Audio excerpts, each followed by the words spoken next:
जय हिंद, नमस्कार। आप सभी का एक बार फिर स्वागत है। साथियों, भारतीय सेना में अधिकारी जेसीओ और जवानों के साथ भेदभाव करना खत्म नहीं कर रहे हैं। देहरादून सब एरिया सीएसडी कैंटीन में ऑफिसर्स के लिए अलग काउंटर है और जेसीओ एंड ओआर के लिए अलग काउंटर है। ऐसा केवल देहरादून की सब एरिया सीएसडी कैंटीन में नहीं है, पूरे भारतवर्ष में इन्होंने अपने अलग से काउंटर बनवा रखे हैं, जहां पे इनका कोटा हमेशा फुल मिलता है और जेसीओ एंड जवानों का कोटा भी इनके काउंटर में जब इनका खत्म होता है तो शिफ्ट कर दिया जाता है। लेकिन जेसीओ एंड जवानों को सामान 2 या 3 दिन ही मिल पाता है, बाकी पूरे महीने लिक्वर हो चाहे ग्रोसरी हो, पूरा का पूरा काउंटर खाली रहता है। अब इसी को लेकर देहरादून सब एरिया सीएसडी कैंटीन में गौरव सेनानियों ने प्रदर्शन किया था। उस प्रदर्शन के बाद 50 गौरव सेनानियों को टारगेट करके उनके ऊपर थाने में एफआईआर करवा दी और ये एफआईआर करवाई सीएसडी के इंचार्ज कर्नल साहब ने। इसके विरोध में 14 मई 2023 को देहरादून में विशाल प्रदर्शन किया गया पूर्व सैनिकों द्वारा और उसके बाद voice of ex serviceman society द्वारा 15 मई 2023 को माननीय रक्षा मंत्री जी को एक पत्र भेजा है और उस पत्र में क्या लिखा है वो हम आज इस वीडियो में समझेंगे।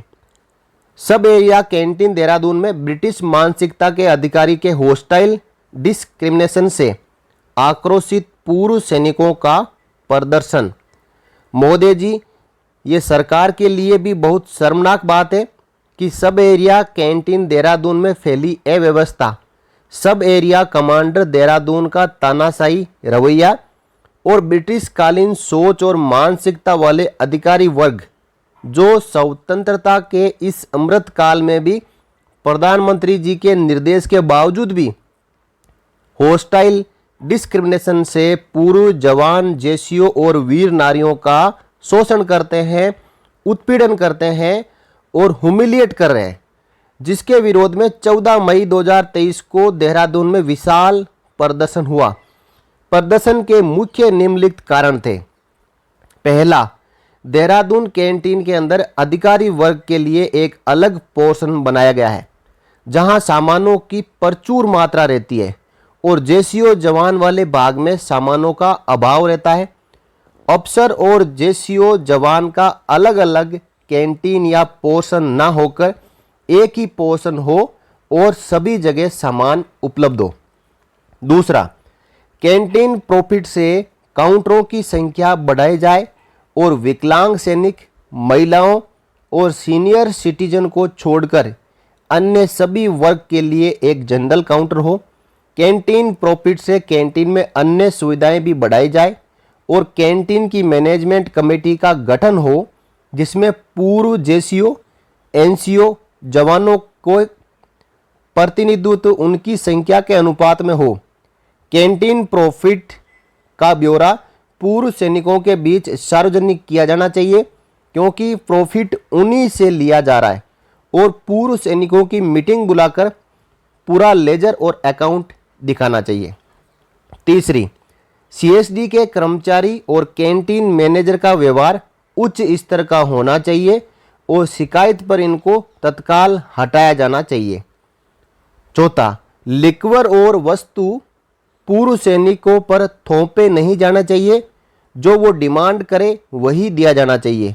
कोटा पूरा मिलना चाहिए और अनऑथराइज्ड लोगों को सीएसडी का सामान नहीं दिया जाना चाहिए। उक्त कैंटीन पर दबाव कम करने के लिए सेलाकुई और डोईवाला क्षेत्र में कैंटीन खोलने की वर्षों पुरानी मांग पूरी होनी चाहिए। पांचवा, अन्य तरह के भेदभाव और अव्यवस्था खत्म होनी चाहिए। छठा, जब पूर्व सैनिक कैंटीन के जेसीओ जवान वाले भाग में सामानों का अभाव और अधिकारी वाले भाग में सामानों की प्रचुरता देखकर विरोध किया तो सैन्य प्रशासन ने इनकी आवाज दबाने के लिए 50 पूर्व सैनिकों पर झूठी एफआईआर करवा दी गई। संविधान का आर्टिकल 17 के तहत सभी तरह की अस्पृश्यता यानी अनटचेबिलिटी समाप्त हो गई है और इस संवैधानिक व्यवस्था को लागू करने के लिए protection of civil right act 1955 बनाया गया है, जिसकी धारा 3 से 7A के तहत अफसर के लिए अलग कैंटीन में अलग पोर्शन खोलकर उनमें अन्य वर्ग के पूर्व सैनिकों का प्रवेश रोकना, अहित करना और अपमानित करना आदि दंडनीय अपराध है।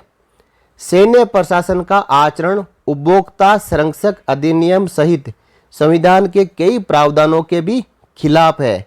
महोदय जी, भारतीय सेना के अधिकारी ब्रिटिश मानसिकता वाली भेदभाव से बाहर नहीं आ रहे हैं और सेना में व्याप्त हॉस्टाइल डिस्क्रिमिनेशन से कुपित होकर पूर्व सैनिक ये मांग करने की कह रहे हैं कि एक इंटरनेशनल ट्रीटी हो कि भविष्य में भारत से होने वाले युद्ध में अधिकारी से लड़े और जवान से लड़े।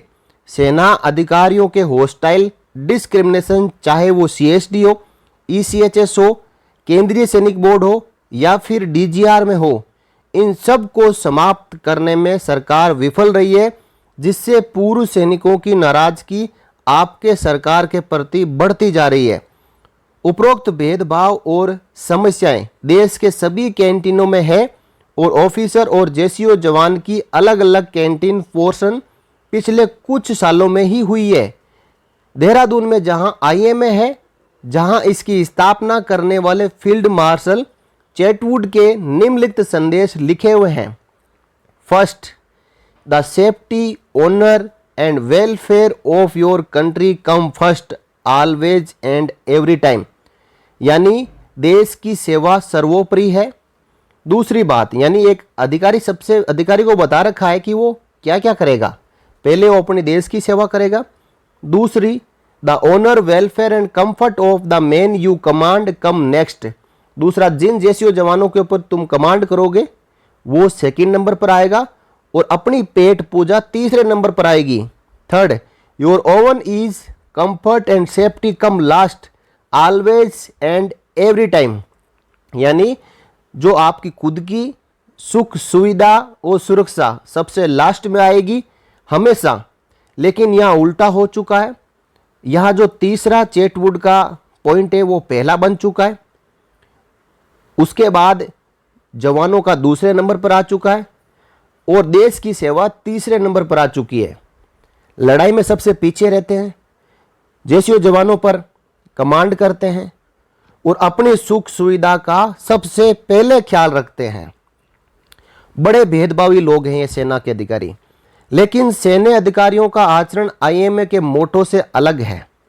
अतः हमारी मांग है कि उपरोक्त समस्या लगभग देश के सभी कैंटीन में है, इसलिए इसे देश के 25 लाख पूर्व सैनिकों और 7 लाख वीर नारियों की समस्या समझकर निपटारा किया जाए।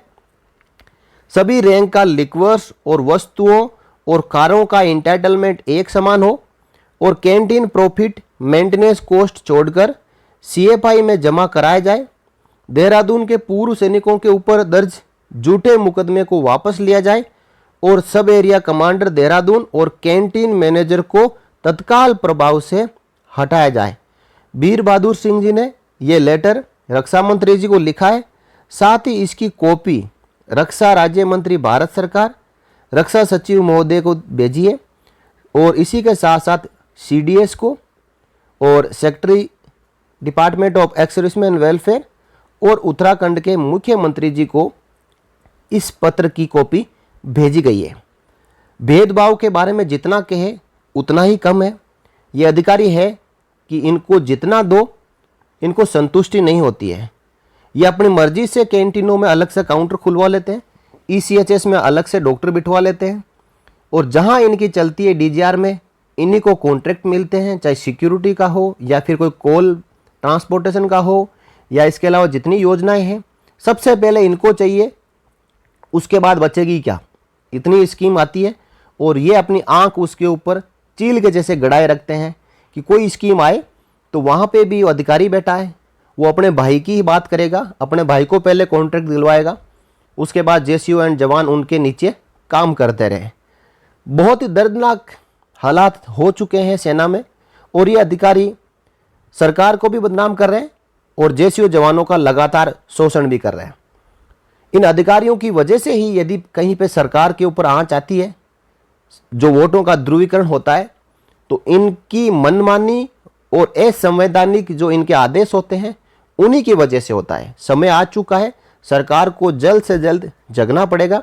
जेसीओ एंड जवानों को बराबर अधिकार देने पड़ेंगे ताकि ये अधिकारी अपनी मनमानी ना कर सके।